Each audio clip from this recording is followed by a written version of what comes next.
भ्रामयित्वा आरार्तिकयोपरि शाम्ब सदा शिवयोपरि अङ्गलग्न मनुष्याणां भ्रमहत्यां विभूहति जलेन शीतलीकरणं पापोऽहं पापकर्माहं पापात्मा पापसम्भव त्रयि मां पार्वतीनाथ त्रयीमं गिरिजानाथ सर्वपापहरो भव सर्वकष्टहरो भव सर्वदुःखहरो भव।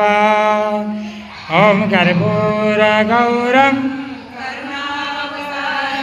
संसारसारं जगेन्द्रहारं सदा वसन्तं हृदया